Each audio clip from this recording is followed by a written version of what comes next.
Time check! It's English o'clock!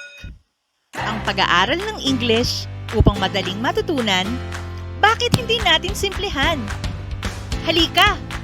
Manood at makinig sa English Teacher ni Juan!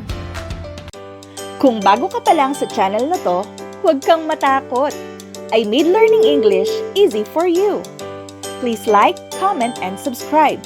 At pakishare mo na rin sa iba para marami pang mga Juan na gaya mo ang matuto.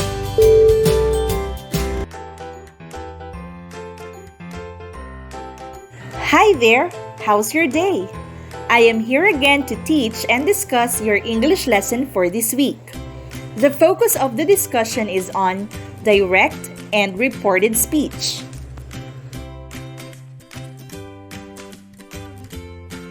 The target most essential learning competency covered for this video is use direct and reported speech appropriately in varied contexts. Before we proceed to the definition of these two terms, let us first define what speech means. What comes into your mind when you hear this word? According to Cambridge Dictionary, speech basically means the ability to talk, the activity of talking, or a piece of spoken language. The way a person talks. The language used when talking. So, ito ay may kinalaman sa mga salita na binibigkas o sinasabi. In this lesson, we will learn the difference between direct and reported speech. Let's talk about direct speech first. What is direct speech? Direct speech is a representation of the actual words someone said. We use direct speech when we simply repeat what someone says, putting the phrase between quotation marks. Example: John came in and said, "I'm really tired." The city mayor said, "We plan to make this city a safer place for everyone." Observe those inside the quotation marks. Those were the exact words that John and the city mayor said. Nothing more, nothing less. As you can see, with direct speech, it is common to use the verb to say or said in the past. But you can also find other verbs used to indicate direct speech such as ask, reply, and shout. For example, when Chris opened the door, I asked, "Have you seen Jen?" He replied, "No, I haven't seen her since lunchtime." The boss was angry and shouted, "Why isn't she here? She hasn't finished that report yet." The verbs said, asked, replied, and shouted are called the reporting verb, and they usually are in the simple past tense. The reporting clause may come first or second. Reporting clause first. Sean said, "I want to eat spaghetti." "I want to eat now," he demanded. The reporting clause may sometimes come in the middle of the reported clause, especially in literary styles. "No," she said. "I've never seen it before." "Was it," he asked, "the first time you had spoken to Mrs. Lopez?" We can use adverbs with the reporting verb to describe the way someone said something. This is more common when the reporting clause comes second. "I will not accept it," he said angrily. "Can I speak to the doctor?" she asked rather nervously. Direct speech. Inversion of subject and reporting verb. In narratives, especially novels and short stories, when the reporting clause comes second, we often invert the subject and reporting verb. Things have always been the same in this town, said the old man. Hold on, I'm coming, cried Maurice. Direct speech, present simple and continuous reporting verbs, informal narratives. In informal conversation, we sometimes use the present simple in the reporting clause. This makes the direct speech more vivid and dramatic. So then this guy says, "I've got something for you. Come over here." And he picked up a box and he says, "Open that." We can make the direct speech even more vivid and dramatic by using the present continuous. This is very informal. And he's looking at me and he's asking, "Who are you?" And I said, "I'm your nephew." And he's mumbling, "I don't know you. I've never seen you before in my life." In very informal conversation, people sometimes use says as a reporting verb for all persons. I, you, she, he, we, they. She says, "What's going on here?" And I says, "Nothing. There's nothing happening. Everything's okay." Warning. Many speakers consider the above examples to be incorrect. This applies especially to the use of says with all persons. Now, let us proceed to the discussion of reported speech.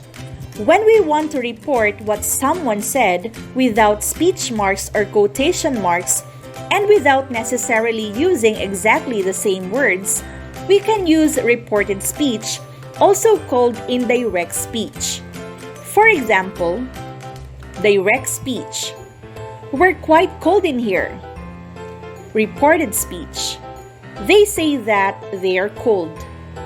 When we report what someone says in the present simple, as in the above sentence, we normally don't change the tense. We simply change the subject. However, when we report things in the past, we usually change the tense by moving it one step back. For example, in the following sentence, the present simple becomes the past simple in indirect speech. Direct speech. "I have a new car." Indirect speech.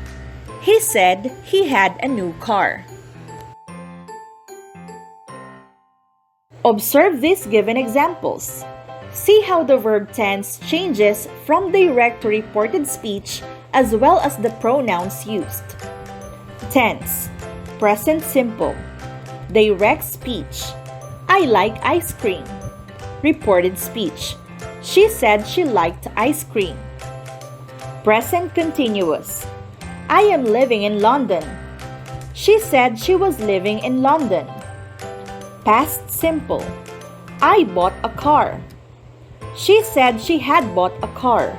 Or, she said she bought a car. Past continuous. "I was walking along the street." She said she had been walking along the street. Present perfect. "I haven't seen Julie." She said she hadn't seen Julie. Past perfect. "I had taken English lessons before."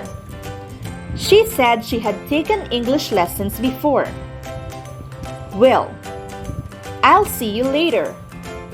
She said she would see me later. Would.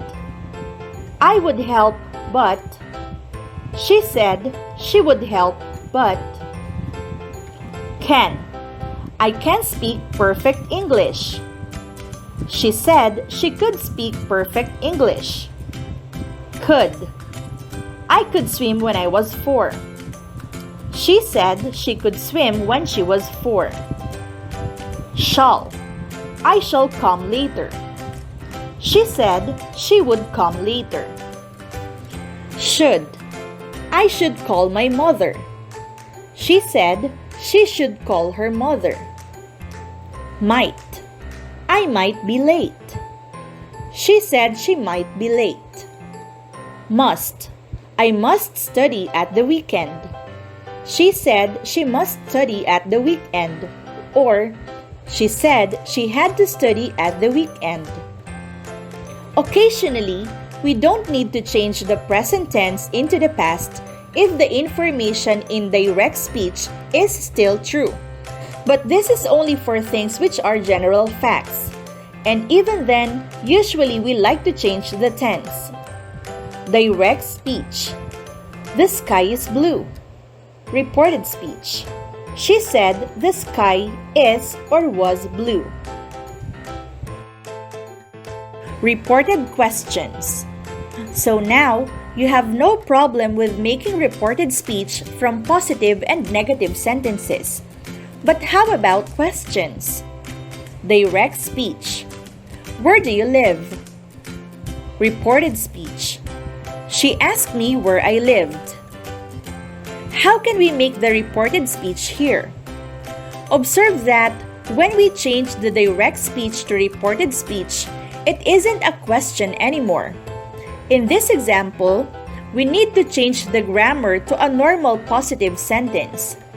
Notice that the direct question is in the present simple tense. We make a present simple question with do or does.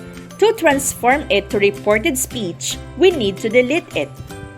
Just change the main verb live to its simple past tense by adding D at the end. Another example. Direct speech. Where is Julie? Reported speech. She asked me where Julie was. The direct question is the present simple of be. We make the question form of the present simple of be by inverting or changing the position of the subject and verb. So, we need to change them back before putting the verb into the past simple. Here are some more examples. For WH questions. Direct question. Where is the post office, please? Reported question. She asked me where the post office was. What are you doing? She asked me what I was doing. Who was that fantastic man? She asked me who that fantastic man had been. For yes or no questions, we use if. Direct speech. Do you like chocolate? Reported speech. She asked me if I like chocolate. Here are a few more examples. Direct question. Do you love me? Reported question. He asked me if I loved him. Have you ever been to Mexico? She asked me if I had ever been to Mexico. Are you living here?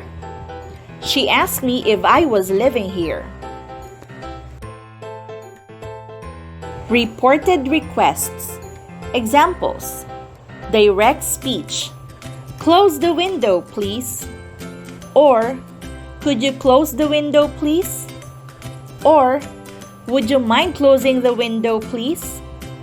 We simply used ask me plus to plus infinitive. Reported speech. She asked me to close the window. Here are a few more examples. Direct request. Please help me. Reported request. She asked me to help her. Please don't smoke. She asked me not to smoke. Could you bring my book tonight? She asked me to bring her book that night. Could you pass the milk, please? She asked me to pass the milk. Would you mind coming early tomorrow? She asked me to come early the next day. To report a negative request, use not. Direct speech. Please don't be late. Reported speech. She asked us not to be late. Reported orders. If someone doesn't ask so politely, we can call this an order in English, when someone tells you very directly to do something. For example, direct speech. Sit down. In fact, we make this into reported speech in the same way as a request. We just use tell instead of ask. Reported speech. She told me to sit down. Direct order. Go to bed. Reported order. He told the child to go to bed. Don't worry. He told her not to worry. Be on time. He told me to be on time. Don't smoke. He told us not to smoke.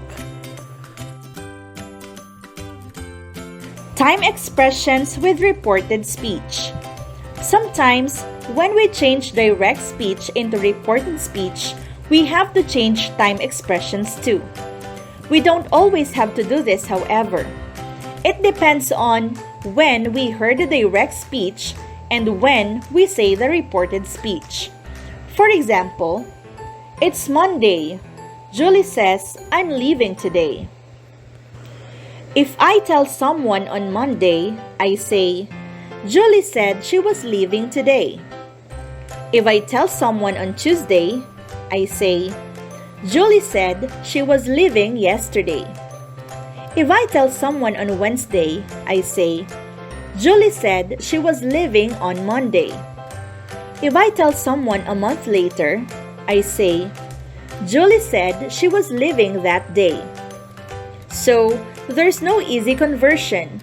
You really have to think about when the direct speech was said. Here's a table of some possible conversions. Now. Then, at that time. Today. Yesterday, that day, Tuesday, the 27th of June. Yesterday. The day before yesterday. The day before. Wednesday, the 5th of December. Last night. The night before. Thursday night. Last week. The week before. The previous week. Tomorrow. Today. The next day. The following day. Friday. So again, ang direct speech ay tumutukoy sa paglalarawan sa mga eksaktong salita na sinabi. At dito ay gumagamit tayo ng quotation marks upang ikulong ang mga salitang ito sa pangungusap. It also has reported phrase kagaya ng he said, she told, he mentioned, at marami pang iba na siyang ginagamit sa unahan o sa hulihan at minsan kagaya sa ating halimbawa ay inilalagay din sa gitna ng pangungusap. Ang reported speech naman ay ang paraan ng pag-uulit ng sinabi ng isang tao nang hindi gumagamit ng quotation marks. Sa reported speech ay hindi kailangan na ulitin ang eksaktong mga salita na lumabas sa bibig ng isang tao. Instead, the sentence is being rephrased while making sure that the meaning remains the same. It typically changes the tense of the verbs. We also change pronouns and time expressions. So did you learn something today? Sure ako na hindi ka na nosebleed. If you want more of this video tutorial and learn English in a light speed, huwag kalimutang mag-subscribe at i-turn on ang notification button para updated ka sa mga bagong lessons. Ako ang teacher mo, ang English teacher ni Juan. Class dismissed! See ya!